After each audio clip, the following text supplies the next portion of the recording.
Welcome to the episode Ground Floor, where we can agree to disagree, still be family. That's the theme song, What Up, Though, from my second album, Jelly World. I don't use copyright, don't mute nothing Facebook. I'm your host, all the titles, Jelly. Guest co-host, Jerome from the Shield. What you got up there? Hey, I did that to throw you off, man. But oh yeah, you put the whole thing out. The Shield Ministry on YouTube podcast. Wednesdays, check them out. I'm like, wait a minute. He has you. The dude put glasses on now. hey, He has you up here typing some real. You trying to put these up here now? Hey, hold on, man. I gotta say, I gotta say what up, though, to your people out there. And I see Jeff come on here every week with his glasses, trying to be educated and things like that. So guess what I had to do? I had to go out there, go get me some glasses. I couldn't let this man be alone. So here I am. That's the lie we're gonna tell the people. That's the lie we're gonna tell today. But no, these is actually prescription glasses, folks. And if I'm gonna have to wear them, I might as well look studious. Now, let's be honest. Him and his people got them focus groups. They told us some things, so he being Brother Malcolm up here. I'm that Brother Jerome. Gonna give us that good word. How the black man need to be in these streets. Tonight's topic, fun one. Working on getting opposition for it. Is he or isn't he a mama's boy? Ooh. I really try to get a female perspective. We'll keep working on that. We're gonna get it. Now, what defines mama's boy to men? It would be a dude that puts her above his wife. Because you had a different economies. Well, your girlfriend ain't that, so we're gonna wife. Don't know if you're looking at the word, is God, your spouse, and everybody else. Kids too. But along the way, sometimes it's kind of hard for people to let go if the son was a son husband. New term they call it, where they he's a substitute, fill in for emotional comfort, but they don't have someone.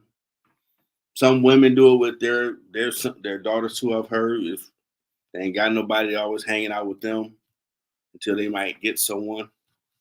So we're gonna talk about the mama's boy side. Now, it was sparked by a video Jerome sent me where a guy and his girlfriend had lost their child, unfortunately. And the mother just didn't have no F's to give about it. And he like, what the hell, man? Be respectful, apologize. You like, whatever, man. And it got very dysfunctional after that. So,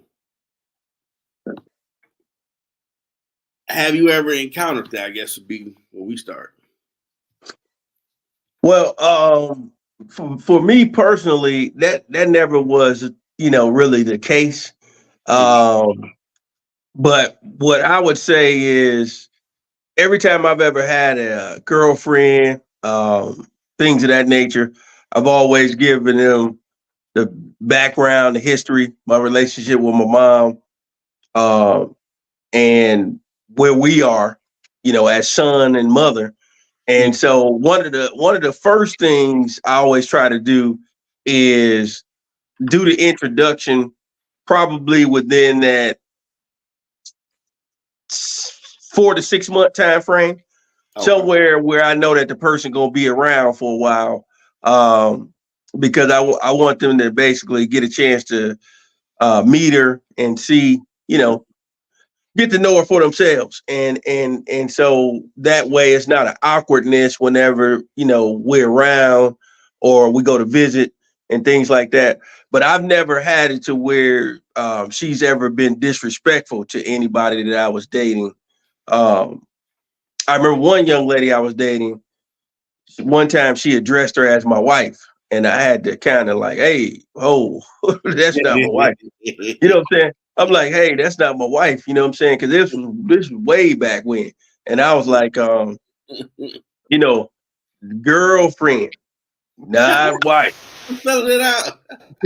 I'm like, do not introduce her as a wife to everybody up here, because that is not the case.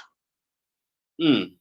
So that was one time I remember vividly where I had to kind of do a check-in, like, hey, this is not that. This is exactly what we calling it, a boyfriend, girlfriend, and this is it, because we, at that point, I think we was kind of on our last leg, so it was kind of like, Okay. I just didn't want her to get her hopes up, and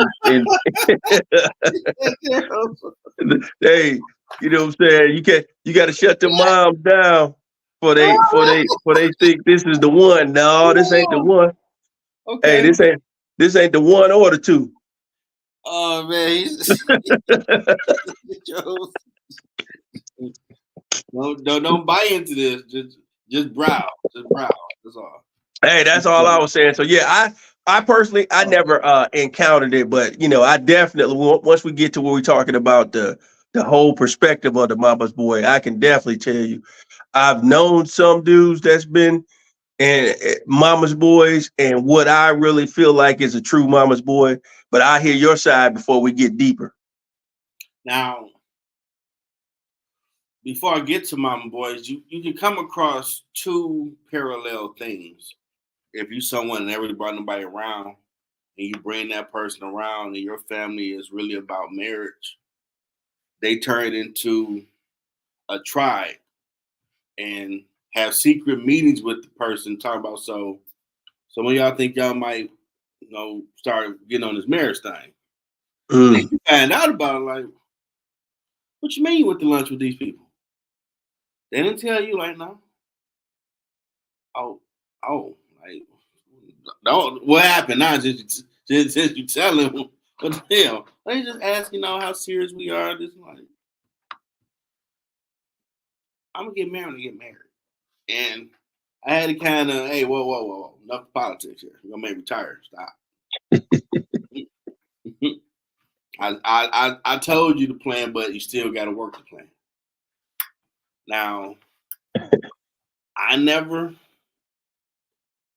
been one, but I know that show that made a lot of money. Everybody Loves Raymond, where you can have that mother-in-law or your mom be overstepping boundaries. And in that show, he would never go pull his mom's aside, like, hey, you got to fall back. This is my baby house. And you just coming up here, just bogart, like, this your kingdom. Like, I dealt with that before and probably should have sat both down to really get a better understanding. I got to a point where I don't believe in, unless I really got to check you in front of everybody, I will, but I'm more trying to be grown, pull you to the side, and don't be doing A, B, C, D, E, whatever.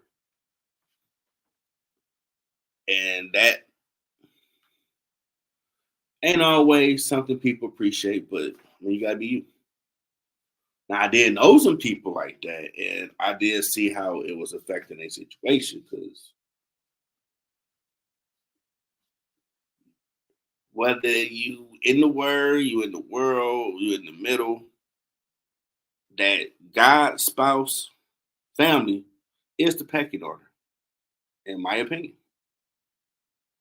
And if you try to have your mom, your kid, or your bestie on the same line as the person you're with, they didn't sign up for that.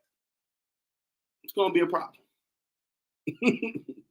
And either you're going to have to self-correct and get in that order where, other than God, no one comes above the person you with, or they're going to be looking at the door, because no one signed away their youth to be second to everybody. But I'm the one you coming home to. They ain't rolling with that. And some dudes that I did encounter, we would have conversation like, you do gotta take your circle of life as a man and tell your mom to fall back. Because 100%.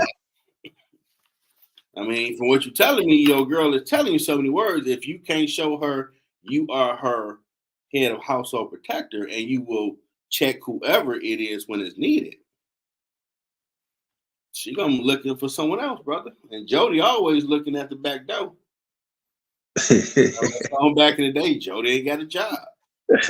Going to work, Jody coming over the gate, doing some things they shouldn't be doing. You ain't no point. Hey, see, you got to realize, Jeff. You know, we from the Midwest, and one thing I can tell you about the Midwest in every city that I've been to so far, Cincinnati, Cleveland, Chicago. I haven't been to Gary, but I heard a lot of things.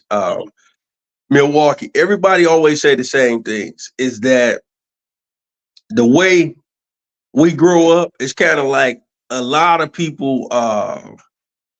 They basically, you're going to date a young lady who's not going to be afraid to voice her opinion, and if y'all have a disagreement, she's going to basically not back down from anything you saying. So my thing is, with that being said, if it's your mother, because she respects you, because she love you, 9 times out of 10, they're not going to take it there. But let your mom take it there, like the video we watched that I sent you. Most of the young ladies only can contain themselves but so much. And if you notice, the young lady didn't lose her respect for the mom until the mom disrespected the miscarriage that they had together. The moment that she said something disrespectful to that, that's when the young lady lost it. And so I felt like the young man did all he could to really address it between the two people. But what I seen in that video was a little bit deeper than that. It goes back even months before that, because you got to think about it. She didn't just get pregnant overnight.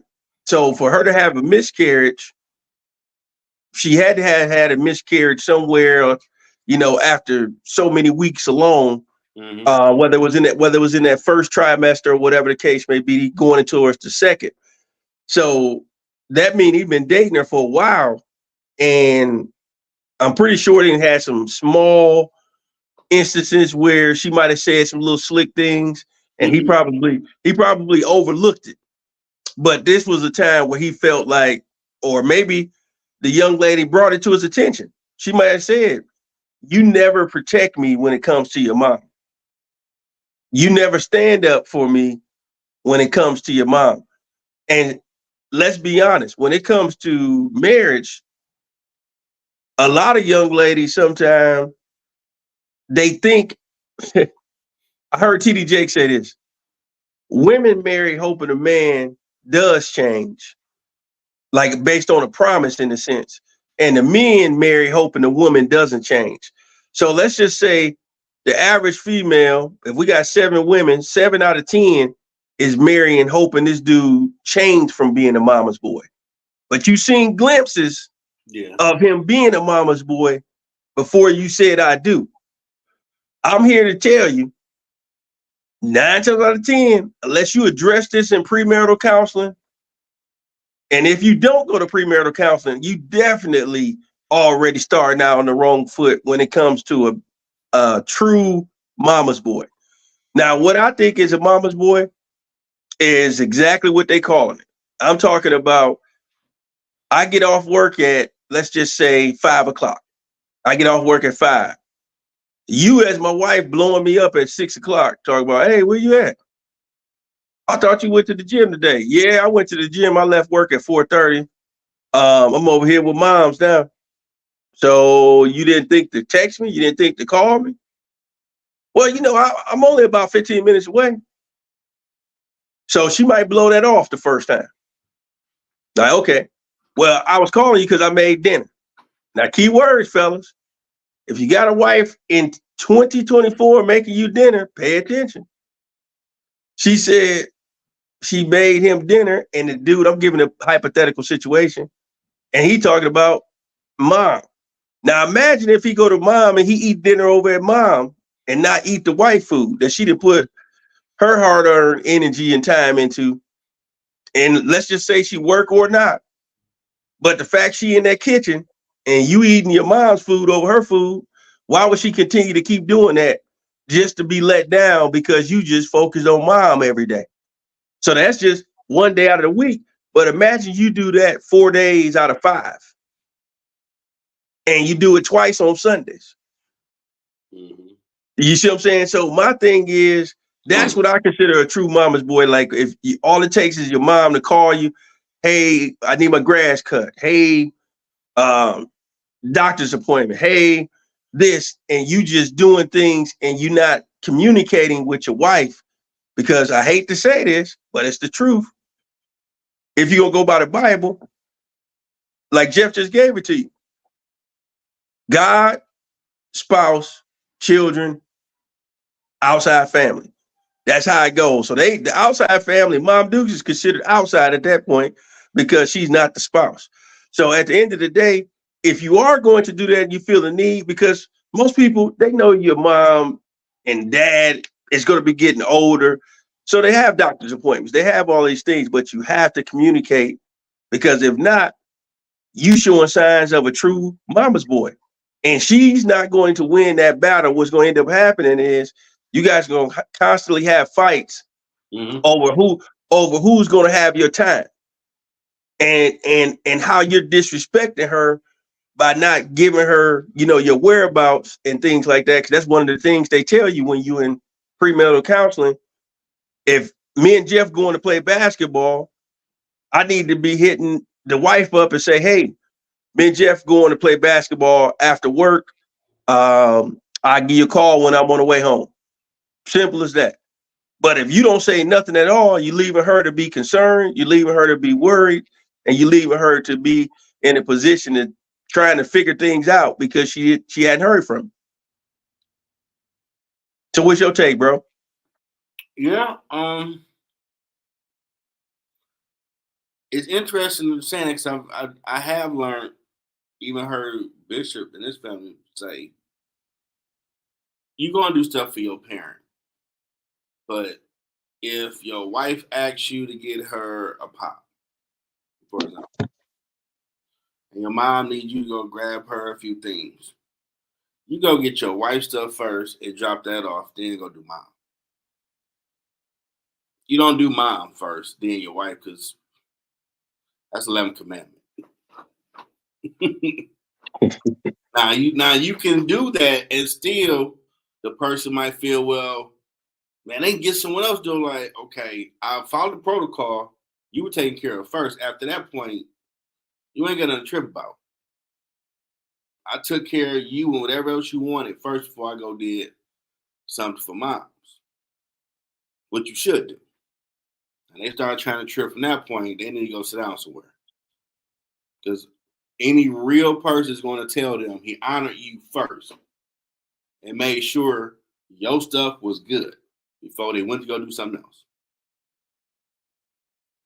As long as you're doing that, they tripping, that's something they need to go see a therapist about, probably, because no one's going to say, well, you still be tripping. No, he took care of you first. Then he went and did something for mom, his friend, or whoever. So they first. That's the order. Now, you can come across situations of, and like you said, that's the true definition of a mama's boy. But you do have some scenarios where it can seem like the parent always keep trying to be the third wheel in the situation. They want to be in the know of whatever y'all got going on. And that's something too that guy in that scenario needs to understand, that, okay, me and the kid, me and my girl and the kid, we're gonna go CJ Barrymore. You ain't gotta let nobody else know that. Only that's what y'all doing. But then the parent might say, well, can I go? No. Family time. And me being a rookie, I learned a lot of stuff with my first fiance who had a kid. Because before, Jeff had time to pop in on everybody, check in on everybody. But now I have a ready-made family. I'm trying to figure out this dynamic. Then the jokes come. We never see Jeff. This and that. I'm like, well, I got a ready-made family, so yeah, I'm trying to figure this thing out. I got no kids. I'm trying to figure out can me and this kid bond. You know, and I really learned to her and in this dynamic of her being a mom and watching how she moved.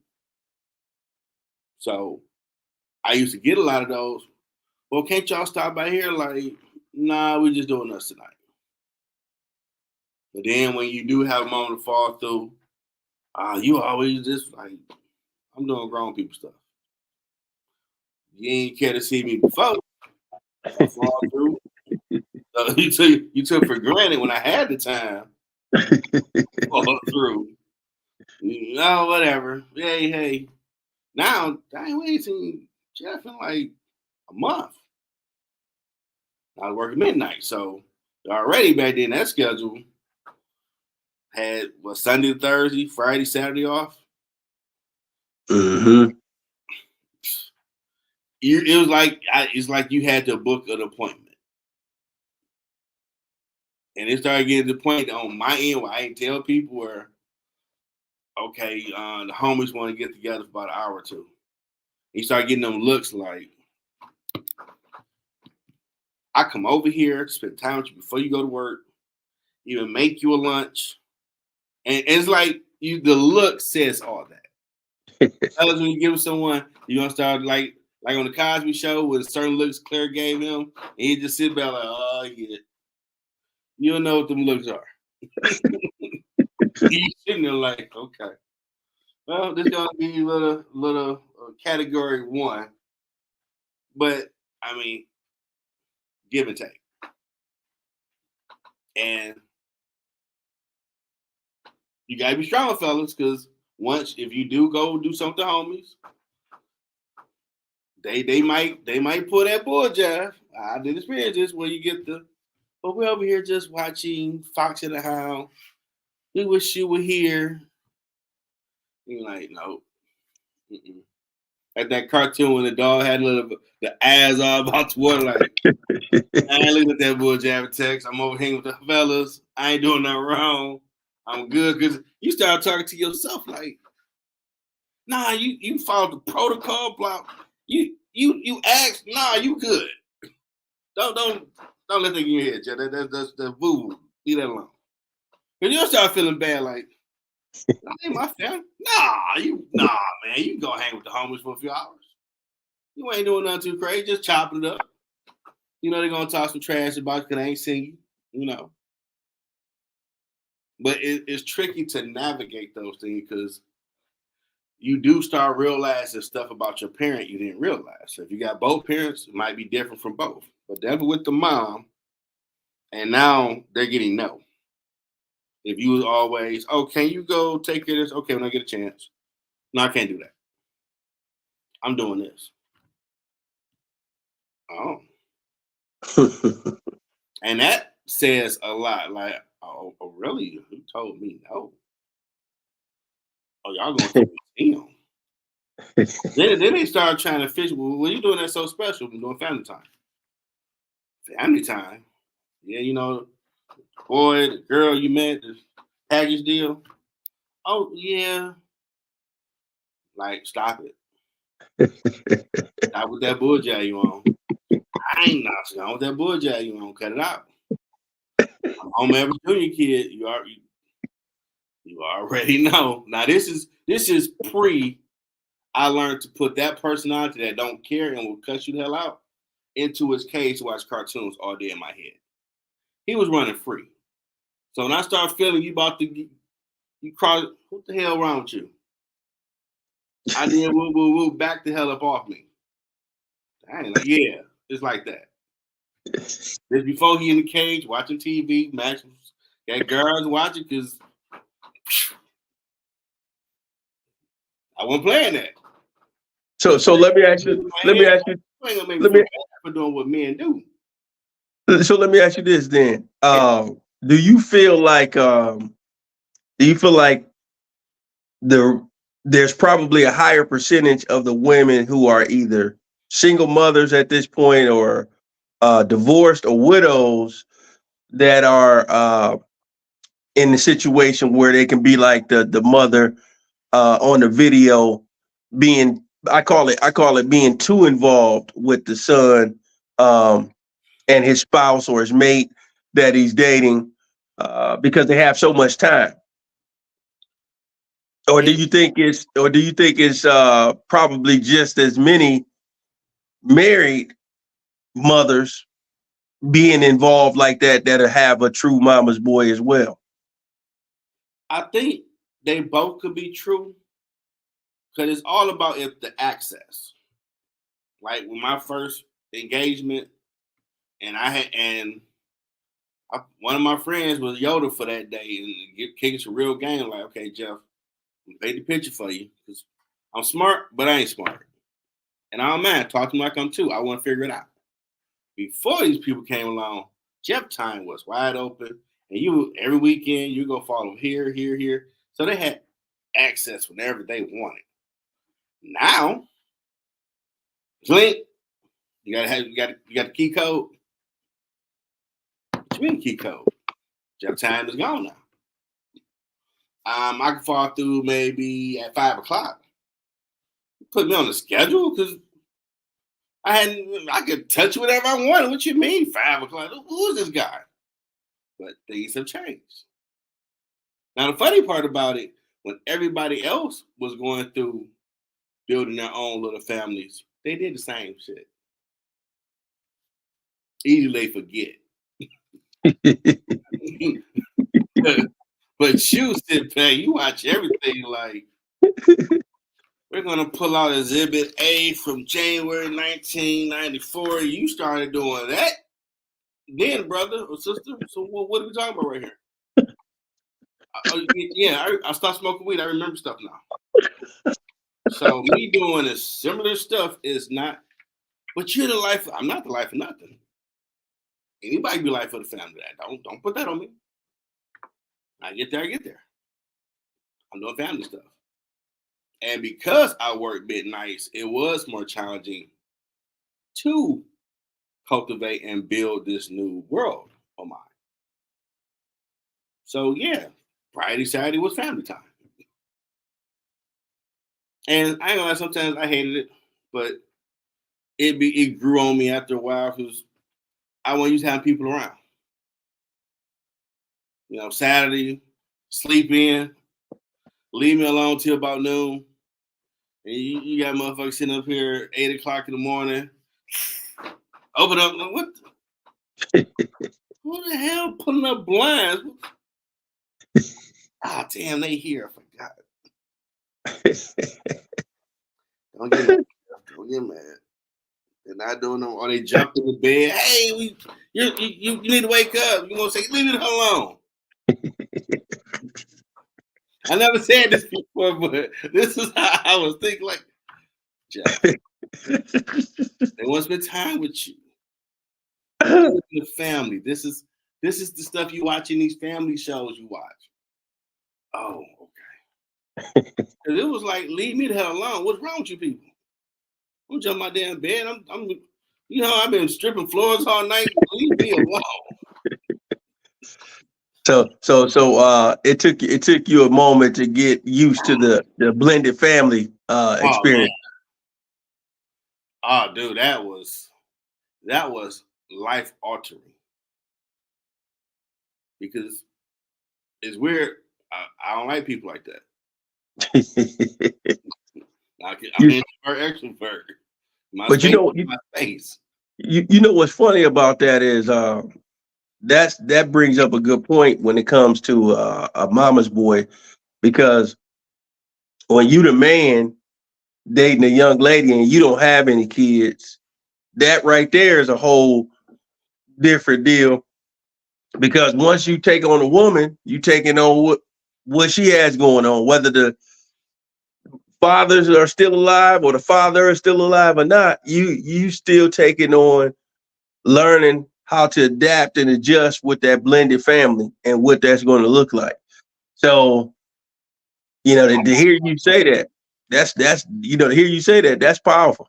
Now, there's also the dynamic that the kid knows They're a king of Wakanda. And I say king of Wakanda, they spill some milk, the mom or the grandma rushing to fix it. I'm like, oh shit. He know he run both of them. This is gonna be a problem. Because there's only one king. You the heir to the throne. So now we gotta play chess. And I'm saying to myself, you really gotta play chess with a fucking child. I'm back up, Jeff. Yes, you do, because he know he run his mom and grandma. You saw the look on his face, like he knew, like, yeah, this. You want to be around now? Okay, that's nice. This is my yard, like the Undertaker, like okay. And I had to have a conversation. Once I realized that, I started noticing when I would tell him no, he ain't feeling comfortable now. They gotta go. Did it twice. By the third time, like, how much you notice when I tell him no, now he ain't comfortable?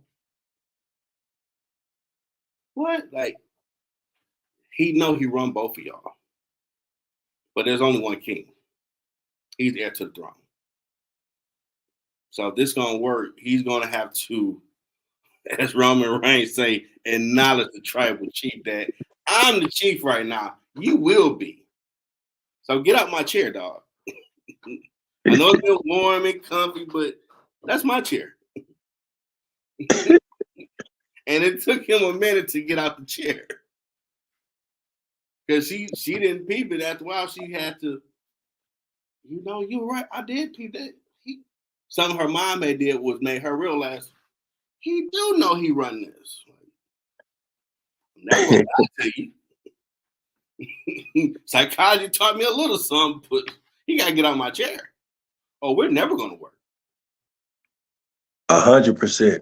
He had but see, what you bringing up is a good point when you dealing with the kids, especially when they're younger like that.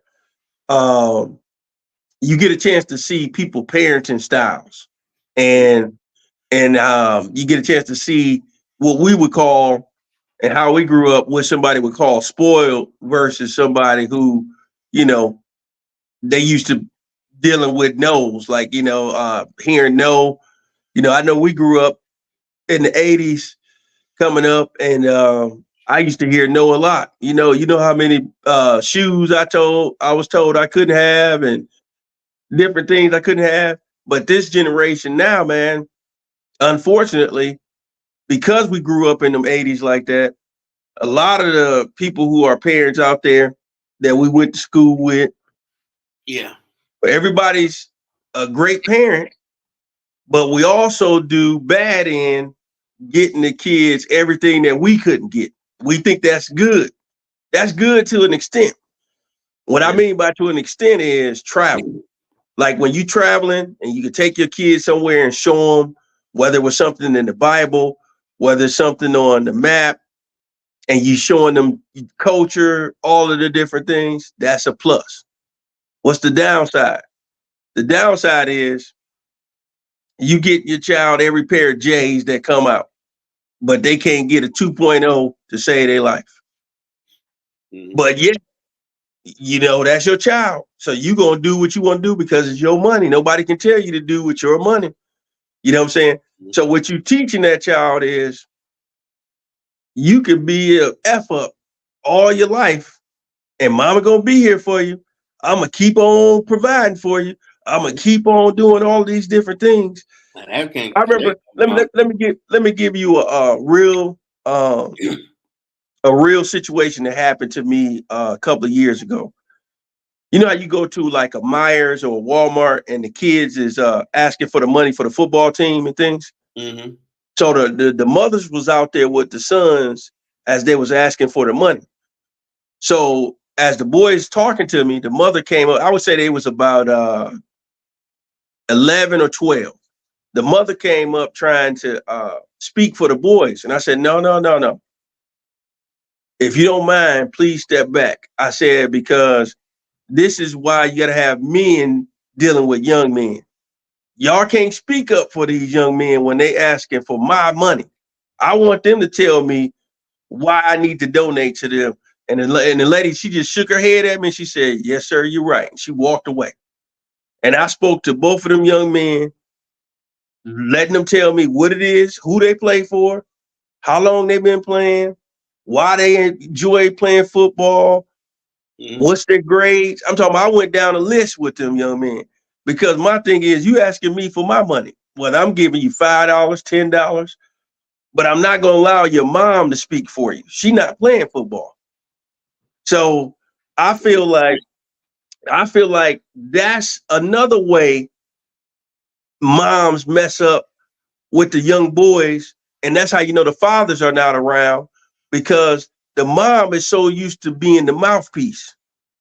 But she didn't know in that moment he's dealing with a man. I gotta step back and let him talk to a man.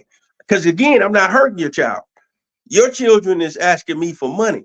So you basically gave them the green light to talk to a stranger. So now that they're with this stranger, let me pour into these young men. Yeah, And so you see what I'm saying? And that's the way I look at it, because some of the moms out there can mess up by being a mouthpiece when they growing to be the young men. At some point, you got to let the young men deal with the men. If you got positive brothers in your family, their uncles, you got cousins, your dad, their granddad, whoever is positive, if the young man that you was messing with is not involved, or he's locked up, or he passed away, make sure they stay with positive men, because that's where they're going to be molded and shaped as to where they could go. Because what people don't realize, the pivotal years for young men is between that 7 to 12. That 7 to 12 is your make or break years. Most people make their decisions by the time they get to middle school, which crowd they gonna sway to. If you got more positivity in their life, they might dibble and dabble with some foolishness, but they're not gonna be engulfed in the foolishness. When you trying to be their mouthpiece, steady pouring them gifts into them, you know what I'm saying? What they say, Jeff? Nah, Doug, give him the thumbs up. Oh, what up, though, Doug? Hey, when you you know what I'm saying, pouring positivity into them young men at that age, they'll kind of, dibble and dabble, but they won't be engulfed in that foolishness.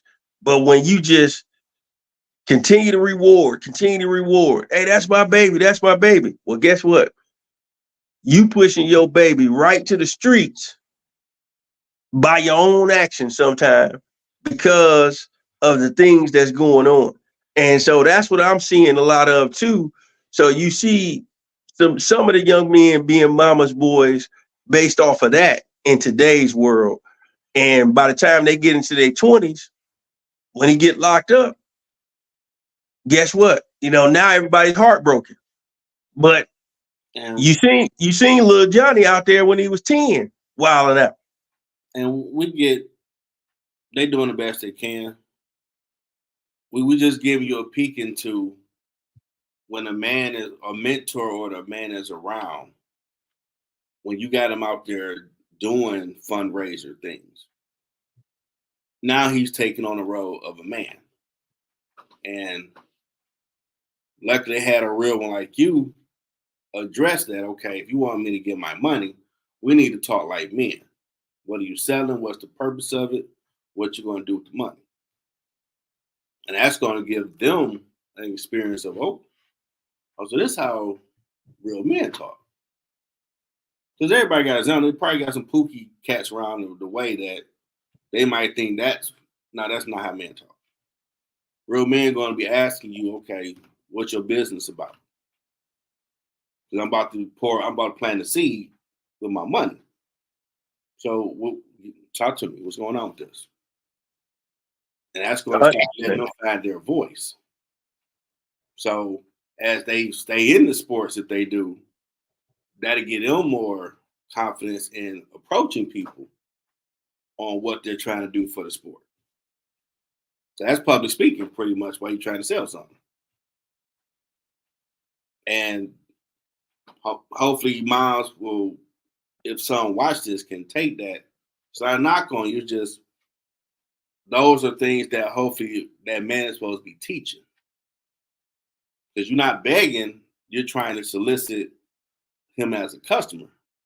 But a man want to know who, what, when, where about my money.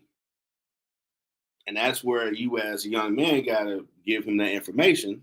It makes sense. You know what? I liked your presentation. Let me get the whole hookup. 200. You know what I'm saying? For example. No, 100%. And like you said, this is not a knock to any women out there. We know it's a lot of single mothers. We know that there's divorced mothers. We know that there's widowed mothers as well that's lost their husbands.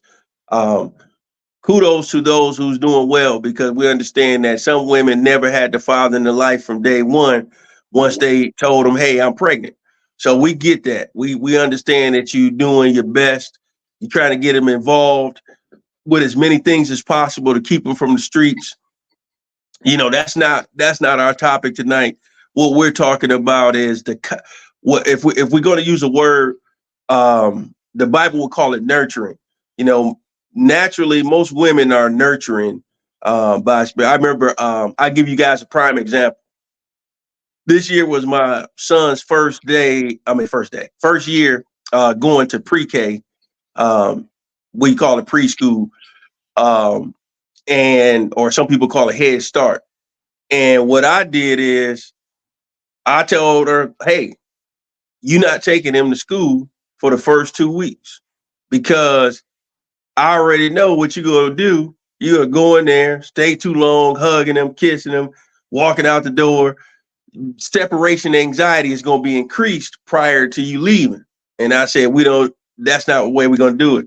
I said, we're going to go in, introduce to the teacher, let them know it's okay, dap them up, hug them, whatever, and we out of there. None of that coming back 3-4 times, letting the kid run. And I remember when I left out of there, it was a lady. She told me she's Polish. She said, that was really good. She said, I wish I can take some notes in that and do what you just did. I said, it sounds good, but you being a woman, y'all can't do that. Because when you see your baby crying, it's going to naturally make you go back and be, oh, let me go give her a hug. Let me go give him a hug. I see my boy crying, and he'll be all right. I'm out of here. You know what I'm saying? It's kind of like, I like to use the example of the eagles. A lot of people may not know this, but the mother eagle makes her nest uncomfortable to force the eaglets to have to learn to fly. Oh. Think about how deep that is. Y'all think I'm lying? Y'all go research it yourself. Look it up on Google. The mother eagle makes her nest uncomfortable so that the eaglets would have to fly one day. How many of us will have a better, I would say a better well-being, if you will, mental state when you at work, when you're on vacation, if we had made our nest a little bit more uncomfortable for our young men? When we give too much, that's the reason why, our grandparents, my uncles, and everybody always had the stories. When they became 18, they had to get out of the house. They couldn't stay with the dads and everything like that. The girls was able to stay as long as they needed to. The young men had to get out of the house. So the fathers in the house at that time, they used to make the house uncomfortable so that man will go from being a young man to a man. You good over there? Yeah, that's I know you got your pets. No, but that's a real thing out there, man. See what I'm saying? That's a real thing. And so at the end of the day, look at how many of us are where we are today just because of that type of nurturing from the father, which was, hey, you ain't gonna just be able to stay in this house and think you're gonna be in here scotch-free. That tough love is what we used to call it. My father being gone when I was 12, about 16. Mom like, you 16? You get a job, buy your own clothes, your own shoes, cook for yourself. sells weed, go do something, go get it. I'm like, what the? I went and talked to my brothers. Oh, you just got that speech? Like, dog. Oh, that's a real thing. Like, yeah, she been there with that. The time you go figure it out, like, damn. Okay. Hey. But then I knew people that never had to do that, and I saw the difference. Mm-hmm. Like, you don't know how to do what? Nah, my mom and dad always did it. Like, oh. Nah, I ain't had that, bro. Man, you just brought up a good point because see you was a commuter off to college. I remember when I went to state, you would be amazed at how many the young men up there that didn't know how to wash their own clothes. That was real, man. I remember that was a real big thing. And I remember talking to several cats, you know what I'm saying? Some was from the city of Detroit, some would be from the outskirts, the burbs, and they were just like, hey man, how you wash clothes? I'm like, wow. Like at first I'm thinking like they joking, right? Then I'm looking at their face like, no, they not joking. Dude, some people don't know. Yeah, they didn't know. So I'm like, hey man, I tell you what, I said, I got to go down there around 6. If you don't have much going on, let's go down there together. You get your stuff and I'm going to show you how to do it. So I had to literally show some cats how to separate the colors, you know, versus the whites, when to use the bleach, when not to use it. I'm looking like, and then when to use the fabric softener, the dryer sheets. I'm like, dang, man, like, but that goes to show you, that's what I mean by that nurturing side. At some point, the mom has to start showing that young man how to fend for himself when he gets to them teenage years. If you the single mom, if you the divorced mom or the widowed mom, you want to start letting him fend for himself and start showing him those things. Start showing him how to cook. To see now, we don't have no excuse as men. We'll have no excuse to not know how to boil water when you got all of these people with all of these cooking shows and things on YouTube. It's right now, if we wanted to learn how to do a brisket for the first time, it's a video on YouTube. You can find at least one video that you like on YouTube and make it.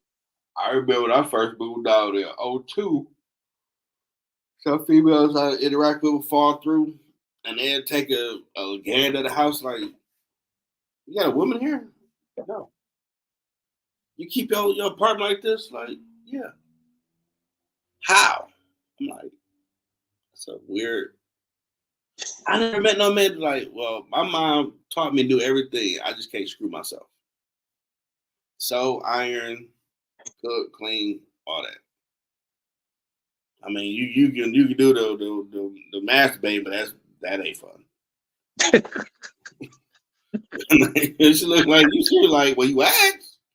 I'm thought of why are you asking this question? And then to me it was fascinating that guys she encountered couldn't do too much nothing.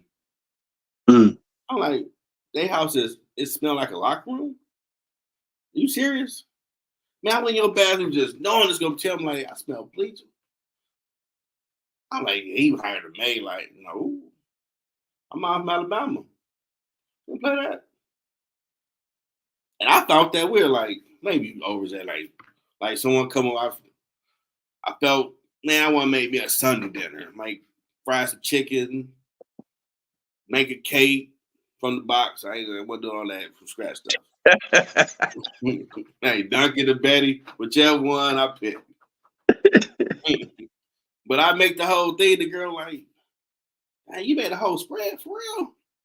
Can I come over? And by this time, this is when I had my farm tenant, like a townhouse spot. I'm like, you fall through. And the whole time, nah, someone helped you. Like, no, it did not. But hey, you had the old school, they taught you stuff. But you know, you got to think about it. I got the same thing again when I went off to college.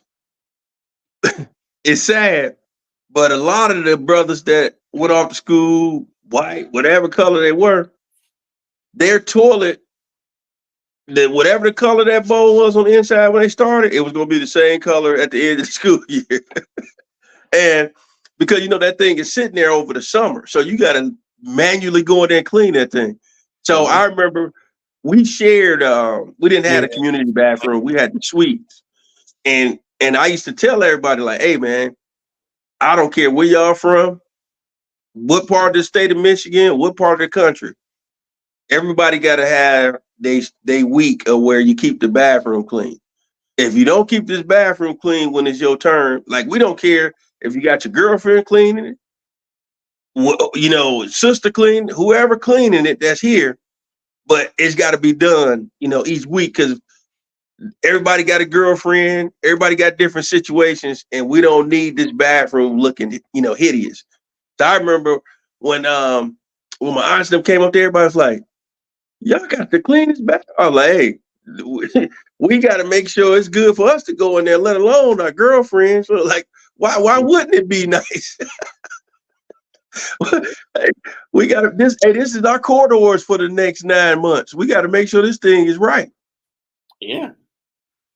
And I know it's a dude that he had made a YouTube channel for people that didn't have a dad, teaching them a lot of life stuff. How to do all type of stuff, because there's a lot of fatherless kids out here. But I know I would think, well, they got somebody like that might show them some love. Some people don't.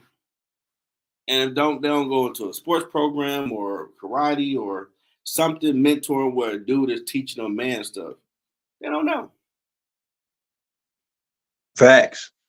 That's facts, man. I think that you just brought up something, man. I remember when I can't remember what event that was. It was something that was coming up. It may have been homecoming. And I remember, man, I did not know how to tie a tie at all.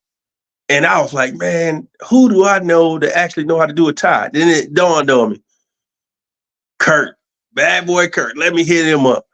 My man Kurt said, hey, bring it to school tomorrow. I'm going to show you how to do it. And then from there, you will be good when it's time for the homecoming. And man, I was sitting there. That was the first time I actually had to tie the tie myself. And I'm like, see, this is where when you don't have that father figure in your life right there that's really wore suits like that, you won't know how to tie a tie. Dude, I learned that when I was in the choir, because we always was singing. And I think my ex-fiance taught me how to do it. And she was laughing like, I mean, I put a suit on to go to a funeral. I ain't had no tie. Yeah. Clip on. What you talking about? I mean, I'm singing all this European music. We gotta have a black suit to, like, damn it. I'm gonna be bored out of my mind for the next 2 hours of this concert. Well, just I'm like, all right, stop, do it again. All right, let me try it. Okay, this ain't that hard. And see now because of technology, from since we didn't came out of school, all you gotta do is go on YouTube. You can learn how to tie the bow tie yourself. I mean, they got all type of different. I think it's like 8 different ways you can do a different style on your tie now. And depending on what your day and how you feeling, you can do all 8 of them. Yeah. I think it's 8. It might be 6, but they definitely got different ways you can tie them instead of just the old school basic classic way. And the crazy thing is, when you really stop and think about that, it is a lot of kids who don't have mentors, because they might have relatives who don't know either.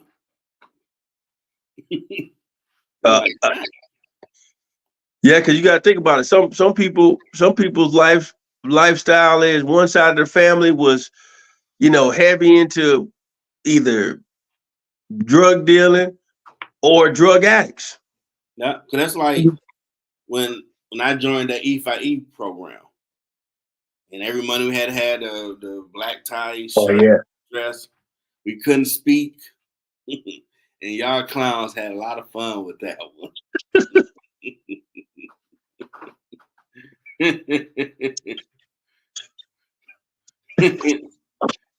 Yeah, I remember like, I want to throw rocks at people. Give me my number if you say something like, mm, throw a rock at all these people for that. For real, now you gonna give me your number? I can't speak for the next 30. Okay. No, hey, But but it you, did but you, a lot of manhood stuff that look back on yeah, that experience. They were trying to teach you those tools. 100%. But I Like you still said remember that. what EFI stood for. Excellence forever, inspiring excellence. Yep, yep. I remember that, man. Because when I had came on board, I did the same thing Mm-hmm. people was teasing you about. I got teased about. Like I remember them Man, you young had to ladies pay was for it. I made sure you no. Hey, I might not have had it as I might not have had it as hard as y'all, but all I'm saying is I just remember the young ladies giving me hell in the hallway, like talking slick, talking about I know you can't talk, but this. I'm like, whoa. They were trying to break me. yep. And then they had that thing that adults used to always make you do push-ups about to be on Oh time yeah, 15 minutes early, to be just on yeah, time, late as never. yeah. Still remember that because it is true. Yep, you got because you think about your interviews, you think about all your appointments. If you're dealing with a lot of clients, it's best for you to be 15, 20 minutes early. It pays off. Yeah, like today, I thought the road was messed up, so I left out early. I'm floating down Schaefer, trying to get out to the Rotunda. That's people like, nah, Southfield was straight. Like, just hit the freeway, man. I mean, I'm hooraying like it's 5:40. We gotta go. I'm like, I'm gonna take when I go home. Like, ain't nothing wrong with this freeway. What? Hey, what you got to start using? You got to start using either the Google map or the for your directions or the Waze. I use Waze every day for work, I and need to check if I see something social media. Check to verify that the road. yeah, because that's the best way because they gonna tell you where the police is hiding at. It's gonna set you up for everything. So you know where the accidents are, where the construction is. Once you hear say rerouting, you know something's going on. Now something that was interesting because Friday's show I did about the book anthology and be a part of. My book mentor, God is crafty boy. She's a minister widow. Shout out to her. It's like, I hear youth ministry with you. I'm like, you talking to me? But someone mentioned that a while back. Like, you probably still boys, and girls, like, mentoring. Like, kids, I don't know about that. Anybody ever tell you something about being a mentor to the youth? What's funny is a couple of years back, when me and Los had started doing the thing, we was working on something, still working on it now. Now that everything's back open after COVID, because once you become grown, man, you done seen everything. You done seen the people who had the talent but was hanging with the wrong crowd and ended up being in jail or ended up getting killed. We done seen it all. So it's kind of like now with all of the technology, because if you think about it, the only thing that's different now with the kids is they got so much technology in their hands. And the parents still providing for them. They still doing all the different things. That hadn't changed. It's more distractions, as I call it, to get. So if you're not really like the experts now, the therapists are saying it's best for you to not allow your kid to get on social media too early. What's too early? For some people, it might be before 14. It's too soon. Some people, you may not want them to get on there till they're 16 or up. It's you got to know the maturity level of your kid, and it's probably best that they set their page to private, and exactly. Like my daughter has a phone. She just got a phone this year. She's 12. Every night she gives me that phone before she, goes to bed at 10, because there's nobody she need to be talking to after 10 o'clock. Who the hell are you talking to? And then, I have to know what's going on. So if a mom need to look at it, I need to look at it. If she getting some wild, crazy texts, we need to know what's going on. So you have to kind of be more hands-on now. Because, back in the days, we had pagers. Some people say beepers, but we had the pagers, the beepers. We had that going on. You just call a person back. So you had to give people codes, like your birthday. You put on there 1102, like, oh, that's Jeff. This, you give everybody, tell me, hey, what's your birthday? And we had to remember, like now, man, our mental is so damn, my memory is bad. I can't even name your number offhand, let alone somebody else's number offhand. Yeah. Technology made us ladies. And you think about it, in the 90s, I had to know at least 10 numbers in my head, off my memory. So if me and you was to get pulled over and locked up right now in Canada, I would be able to call 5 people in a row. Boop, boop, boop. Hey man, we over here in Canada. We need this, this, and this. Right now, I only can call one person. I'd be screwed if I had to call 5. I'll just say, hey, how much I gotta pay, man? Let me go ahead and do my time now, because I ain't gonna make it. Like you think about that, man. The technology has really made us lazy when it comes to our memory. That's why if you're not a person who likes to read, do crossword puzzles, you got to do something to help keep your brain sharp, because the technology made us lazy, man. It really has made us lazy when it comes to memorizing numbers and things like that. Yeah, I had a funny moment at work earlier today. They treated us to lunch, and my brother called, and because I get my mom's stuff so much, I memorized the story. Each hour, where the stuff at. So sitting there eating my breakfast.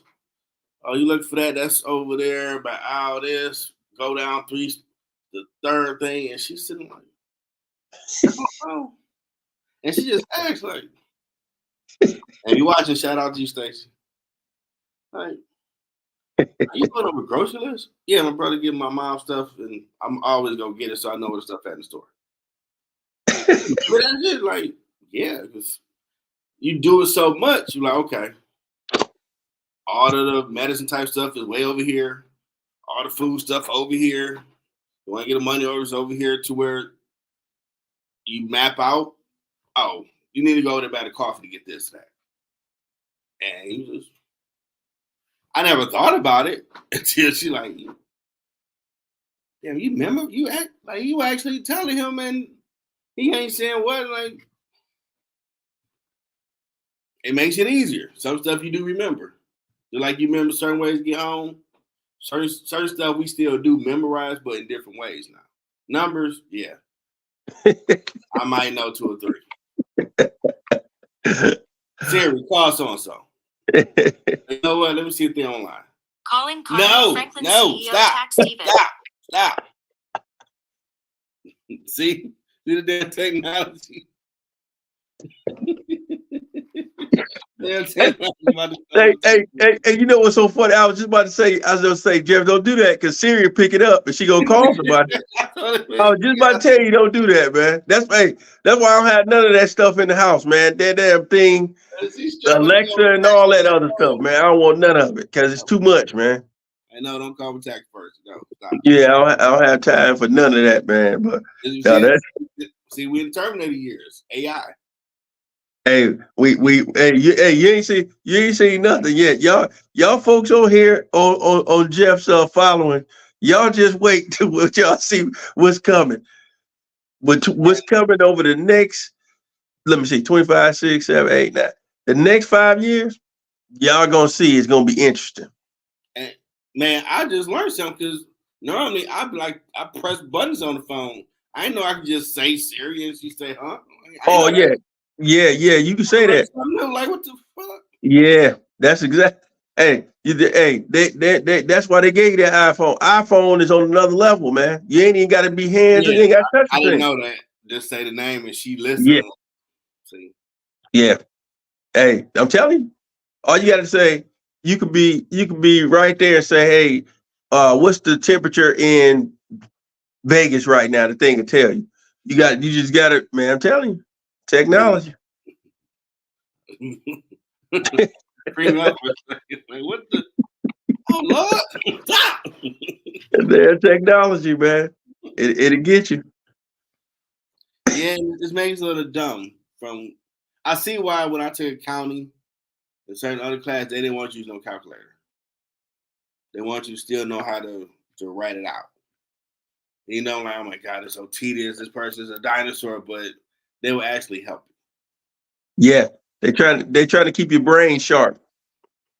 Because I'm like, man, give me a calculator.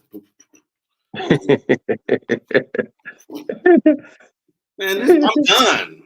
5 minutes. You want me to waste the next 30 minutes doing exactly per problem? You start bringing back them days now doing engineering, doing science charts. Start freaking out like, oh my God, is it asymptote? No, stop. 2.5 pages for a math problem, like, and I don't throw the teacher. Don't throw him. You did every step, and this dude, he could have just said it's wrong. He had the audacity to mark every last step wrong, like it's like he playing with you right now. Just you could just say the problem was wrong. You have to check everything wrong, like dog. I'm a grown man. You ain't gotta do like that. I think that's personal. Until he did it to somebody else, I was straight feeling like this dude took the pleasure just to go through my problem. Just wrong. Oh my God, wrong. Just put one big X wrong. Cool. Oh man. You put 9 yellow, red checks of no, like dog.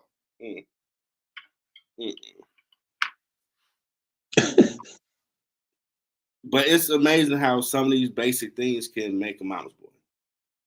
Oh yeah. Yeah, like I said, especially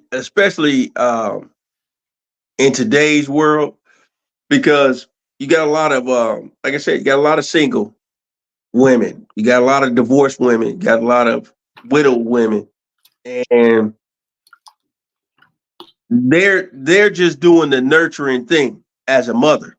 They're not looking at it as, hey, I'm creating a mama's boy. That's the things that they're not thinking about. And like I gave the example earlier, that was a prime example of not having any men in the life. The mother just didn't know when they're out there doing their fundraisers, you have to let the young men speak for themselves. Now you can't speak for them. Some females that say they dealt with one, he couldn't decide on stuff. And that's when they started really realizing the parents were too hands-on. I was like, talk like I'm two. Give me an example. Well, okay, we need to pay the rent. I'm asking him, what's our plan? How we going to go about paying? I'm like, okay, both go half? Yeah, you say you both go half. He said, I'm going to call my parents and then I'll get back to you. That's not a ask the coach moment. If you gonna pay all of it, y'all pay half, or I'm like, oh, that would make you rethink some things here. That like you gotta go call the coach and deliberate what you should do before you tell me an answer. You know what? That's a good point. That's a good point that somebody gave you with that. So basically, couldn't make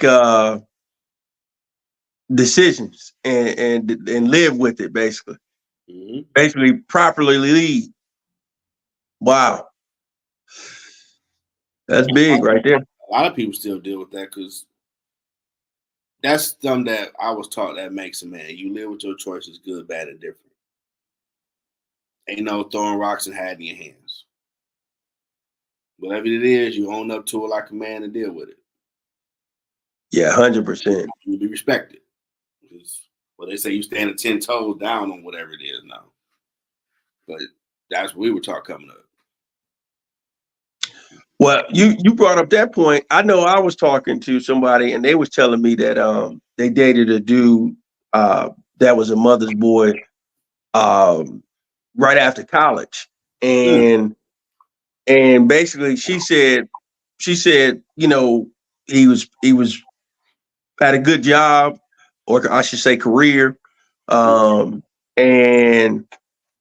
everything like that. But what happened was he was one of the types that I was giving the example of earlier, where it'd be times where they may have some things planned. Like, let's say they were supposed to go to, you like Shantae Moore. So let's just say Shantae Moore is in town for a concert, and the concert's at 7:30. So instead of him, you know, telling her, "Hey, I'm gonna come and pick you up at this time. We could go to dinner. This, and this." What he would do is he would go and eat at the mom's. Yeah. And so when he goes to go pick her up, you know, he call her, "Hey, I'll pick you up at this time." So she thinking, well, that ain't enough time to eat. Like, what the hell you come pick me up at that time when we gotta go eat? And he like, "Hey, I ate at my mom's earlier." She like, and you know, I'm sorry, ladies. I'm not calling you anything, nothing. I'm not this, you know, everybody's sensitive these days. We're not saying anything. I'm just saying that from my experience, I learned when we was in middle and high school that the young ladies always was serious about their food. They were serious about the field trips we went on, and we went to the Cinnabons. We went to Fridays. They had their specialties. You fast forward and you got a concert. The young lady is going to be expecting you to take her out to dinner either before your event or after the event. And she said that was probably the biggest argument that they had up until that point. And it was all because he was inconsiderate. He never even reached out to her. You know, he never said he was going over to his mom. He never said, "Hey, I'm gonna eat over here," or do you want to go and get something to eat? So she's basically at that point pretty much expecting a meal before or after, and he hitting her with, "Hey, I already ate, but yeah, you can get something down. You can get something at the concert." Huh? You said what? Like you think about most places where the concerts are. Yeah, you can get some food sometime, but let's be honest, that's not food that the ladies really want. Let's be honest. You know, you might get you a snack and be okay, that'll tie me over, but that's not the food they want. They want a dining situation when they didn't put the really nice dress on. And so she said pretty much after that argument, it just went downhill after that. And so they was dating probably a year and a half, but it wasn't until that situation where the mama's boy thing was exposed in a huge way. Man, I learned a lot on lessons with the first one. Don't go by no relative crib. Oh, you want to play? No, I'm good. I did it once. Got you scared. No, I went by there. They cooked. I ate a little bit over there. Forgot I was going by Beyonce spot. She said, "Come on." I don't know what the plan was. Like, we gonna watch movies. I don't know. Like, okay, I'll be over there. Get over there, and she done cooked.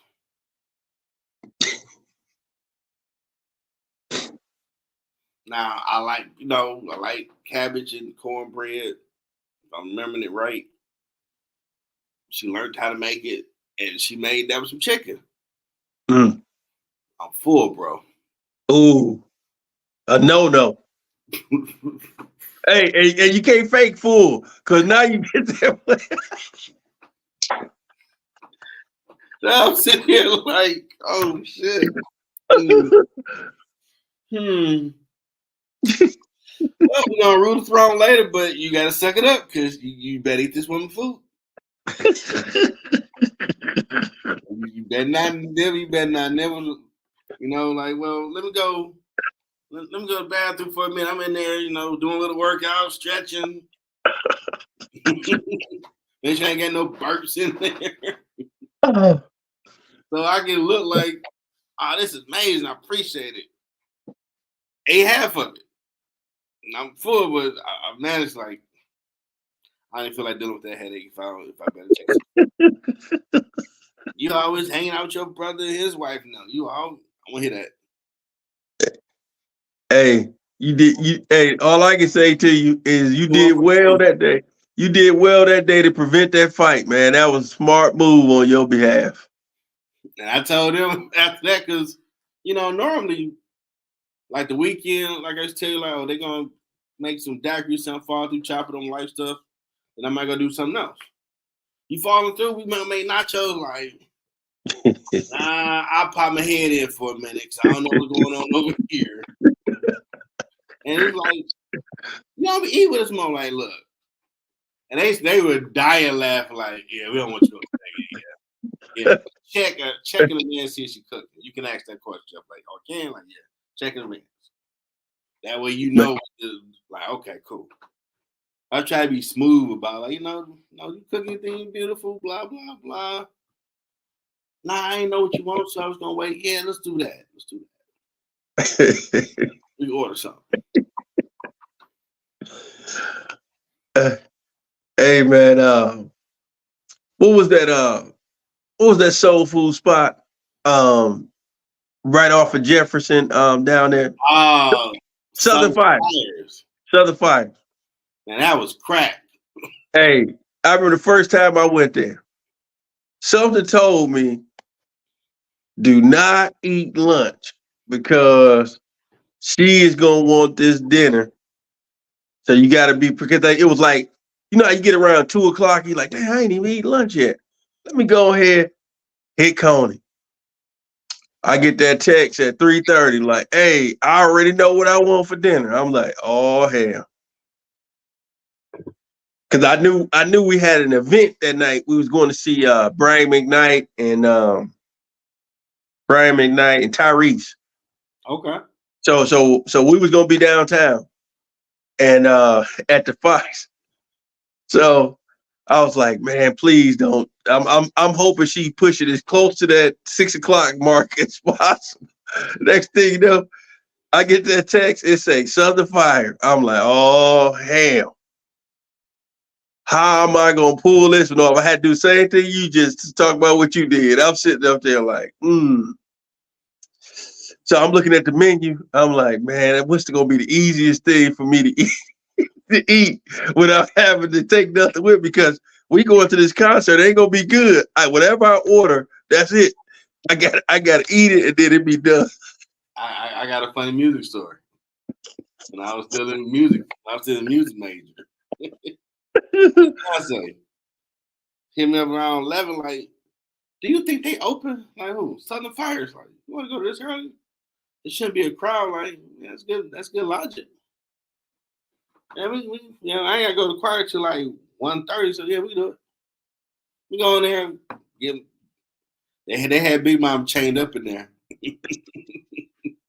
They had her. They had that old school big ass ball. She couldn't go nowhere but cook. Man, we ate like kings and queens. She got back off to Old Main for music, for choir. They're like, Jeff, you alright? Like, man. I had his brother like, I didn't the Southern Fire, man, you can't eat that coming here and sing like I can do it. Trust me, I can do it. But what I need y'all to do, I need y'all to help me today. Like, I'm very emotional right now. I'm going through something. I'm emotional like yes, because I want to take a nap. Y'all gotta help me. I need help you. I need y'all. Oh, you too. Hey, you big man, come on, bring your ass over here. I need y'all to stand in front of me and let me get a nap. Kick me when the bass has got to sing. I know the song. Just kick me. Man, I had a good 10-minute nap. It felt like the best nap on the planet. So you had to take a power nap. Power nap, dude. I was like, oh my god. Oh, dude. They kicked me. Nah. Okay. Because remember, I'm still working midnights.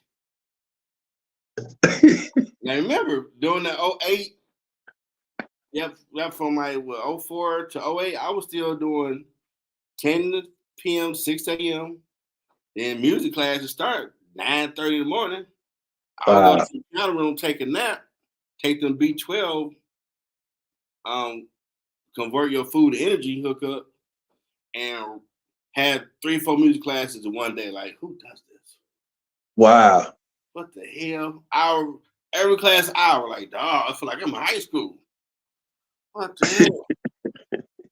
and the teacher be like, you work 40 hours? Like, yeah. When you get off work, 6 this morning. Oh my God, like, yeah, bro. So, if you see me a little leaned over, it ain't personal. And that's why I tell people all the time, man. I don't care if you since we talking about the mama's boy, we'll end tonight with the paying homage to the ladies. I seen it with Tracy. I seen it with my cousin Triv, Marte, Rhonda, Daniel, all of them, man. The sacrifice the women have to make to go to school, whether it's nursing, college, once you start having children, you married, everybody's pulling you every which way. And for you to be able to get through all of those things, by the grace of God, number one, but to have that mate there supporting you along the way. Mm-hmm. And you go to, the before to where you are now. And you look back on that and say, man, I don't even know, outside of God, I don't know how we pulled that off. Because it takes a lot, man. When you working full time and going to school part time, it's like the one thing you need the most is sleep, but you barely get it. You barely get it. You barely get the rest. Excuse me. You barely get the rest that you need because you always on the go. You either changing diapers, feeding the baby. For the ladies out there that's nursing, you nursing the baby. I mean, it's a lot, man. And when you see them doing their thing and you see them years later to where they are, it's just like, wow, to go through that. So that when you was in school like that, man, working full time and going to school part time, that stuff is gonna take a toll on you, man, because you barely sleeping. Even you mentioned that reminded me when I was watching Khalil when she first started her nursing journey, when she got her stuff abortion passed. It's like a distant memory when I got back into music in 2014. So I dropped off from 08 to 13, and that January 13 to August 2020, year round, nonstop. But round 14, we started doing overtime. So I'm working like 60 hours a week. We're doing overtime on the weekend. Every Friday, I'm at the studio. Saturday, I might take my wife out. And I look back on it now like,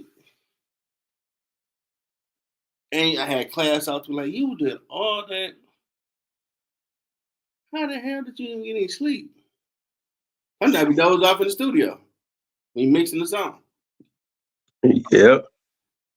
So I look back on now like a person can't say they can't do nothing because I'm looking back like, how in that? Only through God I was able to do that. And I never thought about the people that were looking like, you just work from 2 a.m. to 2 p.m. You got class at 6. Then you're going to do some overtime again. Then you go to the studio for 4 hours. Then you're going to take your wife out. You coming in this weekend. When you get sleep, like here and there. But if you determined, you can't tell me you can't do it. Hey, like that was eons ago. I was doing all that. That was my grind. Like, damn, I was always busy. Hey, you seen that finish line, man. That man, you get into a different gear when you can touch the last 1-2 class, like, yeah. You see that finish line, man. You have a vision, you know what I'm saying, for the people who hadn't started a family and they want a family. You see that vision of, hey, this is where I'm trying to get to. You know my theme song? Every day I be in the little cafe area of Mike Illich. Before we had all the tech now, I'd be on my laptop on YouTube, headphones banging, get up, get out, get some Outkast. Oh. So every day. Every day. Get up, get out. And that's a good song too. And like what you listen to? Outkast, like, yeah. Listen. It's my theme music every day because I'm getting the hell up out of here. I'm gonna be gone. Say this is it, man. So what's your closing remarks for the folks? Be mindful of endeavors you take on. You want to start building a family, your own little universe. You have to take account that this person is sacrificing their youth and time to build this new universe with you. And that matters. And again, God, spouse, girlfriend, whatever, everybody else. No one's sacrificing all that to have your kid, your friends, your mom and your daddy, and everybody be on the same line as them. They ain't signed enough for that. So they gonna feel like, so I'm last on your list, huh? But you want me to partake this new universe with you. I'm out. Whether it's the dude doing it or the female doing it. You have to start putting people in their places. No, my boo-boo come first. After God. I'll get to y'all next. Because kids is, I've heard people have an argument, your kid is a given. When you are dating this person, that kid was always provided for, so ain't nothing different if y'all put a ring on it. Stop that argument. That's a given the kid gonna be provided for. That kid is not your spouse or your fiance who gonna become your spouse. Because again, no one's wasting their youth to be an afterthought. Nobody doing that. Yeah, I was better off single then. Instead of wasting time on your mama, your daddy, your homeboys, your homegirls. Oh, now you got time for me. Now you tired. You went around the world twice. I ain't saying enough of this. So be mindful. You're going to have to change too. Restructure your order of importance. I mean, you don't love your people. That's just, you're building your own family. And that comes first. So why are you doing it? Hey, that's a good point, man. You're preaching good, as they say.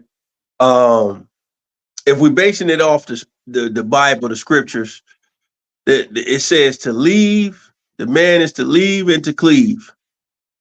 So if I'm to cleave, that means I'm holding on. I'm holding on strong. It's kind of like, think of that little boy holding on to your leg because he's afraid to go to preschool. Mm-hmm. Look at it like that. That's that cleave. So I'm supposed to cleave onto this spouse and be in that thing. So it's I know it's new. It's new for the mom. It's new for your siblings. It's new for everybody because let's be honest. Some people have a family tradition where they link up every Sunday and they have a big Sunday meal. You may not make every Sunday meal in the beginning because you trying to really grow that partnership, that teammate that you just said I do to, and you trying to do the things that she's accustomed to on her side. So y'all may have to sacrifice. She may do the same thing with her family on Sundays. So now instead of you going every Sunday, you may have to go every other Sunday because you going with your in-laws now.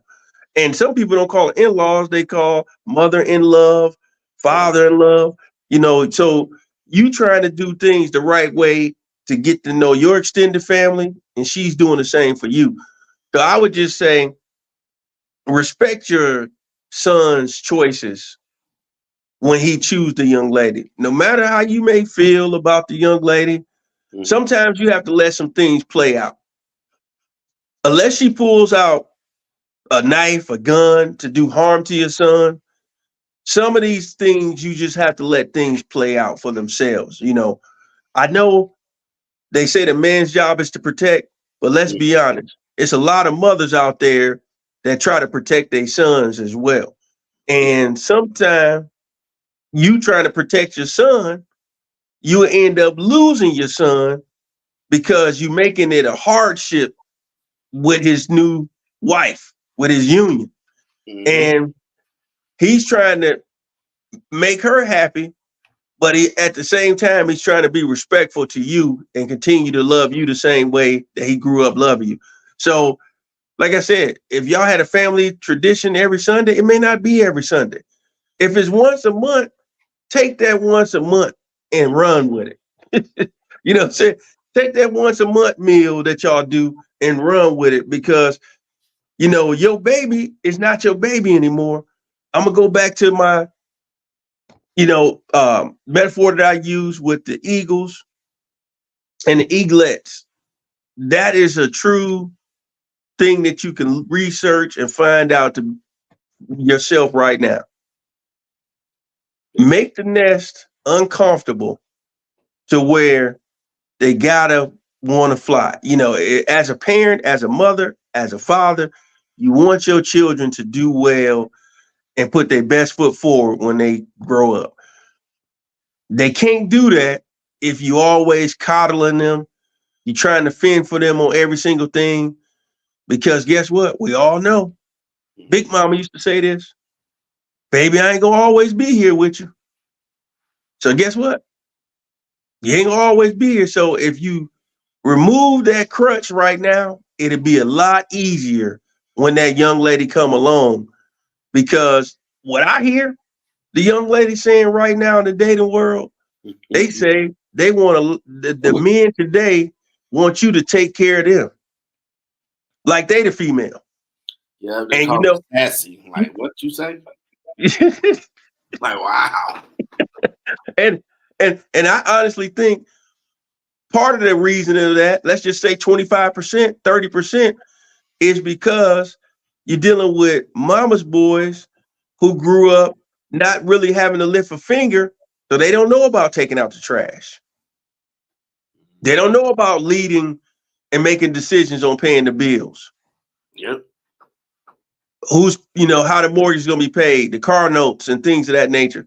So I would just say, do y'all due diligence, same as what Jeff was just saying, and everybody just have a level of respect, because that's really what it comes down to. Respect your son, respect your daughter-in-law or future daughter-in-law. Daughter-in-law, respect the future mother-in-law. Regardless of how you may feel about the individual, you have to respect them, because at the end of the day, nobody's perfect. Nope. And that's my 2 cents for the night, folks. Brother Jerome. Hey, and these glasses brought some knowledge to me. I was talking about memory. I bring these glasses back next week. I see.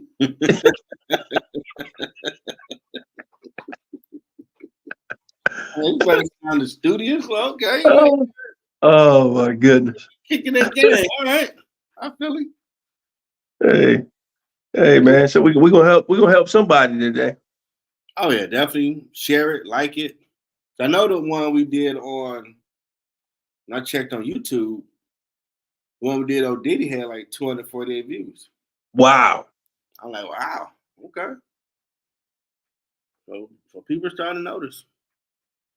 And that's good. I'm putting on my TikTok, they're growing in views now. Okay. They don't get this game. Hey, we're gonna give them that heat whether they want it or not. Mm-hmm. So we hope y'all enjoy your weekend.